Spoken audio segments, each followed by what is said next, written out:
ప్రతిసారి పార్టీ పెద్దలతో ఫోటోలు దిగి ప్రకటించుకోవాల్సిన అవసరం లేదు అన్నారు సీఎం రేవంత్ రెడ్డి. ఎవరి ట్రాప్లో పడను అన్నారు. ఈ విషయంలో ఎవరు ఎటువంటి ప్రచారాలు చేసినా ఇబ్బంది లేదు అన్నారు.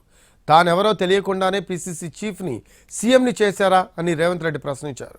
ప్రజలు కష్టాల్లో ఉంటే బీఆర్ఎస్ నేతలు పైశాచిక ఆనందం పొందుతున్నారు అంటూ హాట్ కామెంట్స్ చేశారు రేవంత్.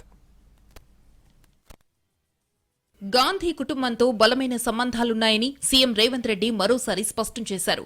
ఈ విషయంలో ఎవరు ఎటువంటి ప్రచారాలు చేసినా ఇబ్బంది లేదన్నారు. కావాలనే కొందరు అబద్దపు ప్రచారాలు చేస్తున్నారని సీఎం మండిపడ్డారు. ఎన్నికలకు ముందు పార్టీలో నేతలకిచ్చిన హామీలను పూర్తి స్థాయిలో అమలు చేస్తున్నానన్న సీఎం, పార్టీలో కష్టపడి పనిచేసిన వారికి నేనిచ్చిన హామీలు అమలు చేశానని చిట్చాట్లో చెప్పుకొచ్చారు.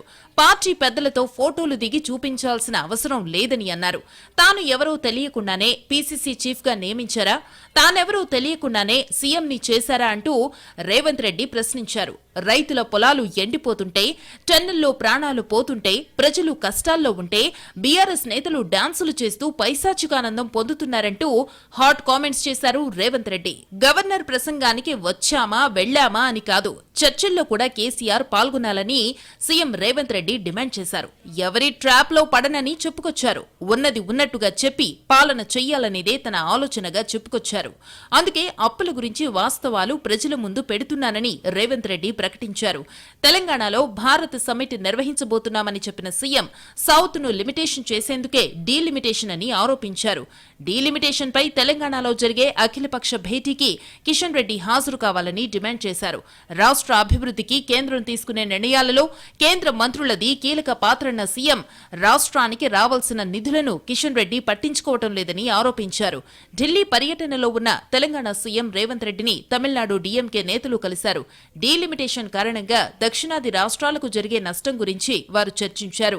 ఈ నెల 22న చెన్నైలో ఏర్పాటు చేసిన జేఏసీ సమావేశానికి హాజరు కావాలని సీఎం రేవంత్ రెడ్డిని తమిళనాడు నేతలు ఆహ్వానించారు. స్టాలిన్ తీసుకున్న నిర్ణయాన్ని అభినందిస్తున్నానని రేవంత్ రెడ్డి అన్నారు. దక్షిణాది రాష్ట్రాల హక్కులను కాపాడటానికి అందరూ వస్తే బాగుంటుందని అన్నారు. సో అందరినీ ఆహ్వానిస్తున్నాము, ఇది పార్టీలకు అతీతంగా. అందుకే ఈరోజు స్టాలిన్ గారు ఏదైతే తమిళనాడులో సమావేశాన్ని ఏర్పాటు చేసిండో ఆ సమావేశాన్ని నేను అభినందిస్తున్నా. ఆ సమావేశానికి రాజకీయాలకు అతీతంగా దక్షిణాది రాష్ట్రాల ప్రజల యొక్క హక్కులను కాపాడడానికి అందరూ వస్తే బాగుంటుంది అని చెప్పి నేను సూచన చేస్తున్నా. దక్షిణాది రాష్ట్రాలు ఎదుగుతూ ఉంటే బీజేపీకి నచ్చదని సీఎం రేవంత్ రెడ్డి ఆరోపించారు. కేంద్రం కుట్రలను తిప్పికొట్టాల్సిన అవసరం ఉందన్నారు. తెలంగాణలోని అన్ని పార్టీల అభిప్రాయాన్ని ఈ నెల 22లోగా తీసుకుంటామన్నారు. పార్టీలకు అతీతంగా స్పందించాల్సిన సందర్భమన్న సీఎం, తెలంగాణ బీజేపీ నేతలను కూడా అఖిలపక్షానికి ఆహ్వానిస్తామన్నారు.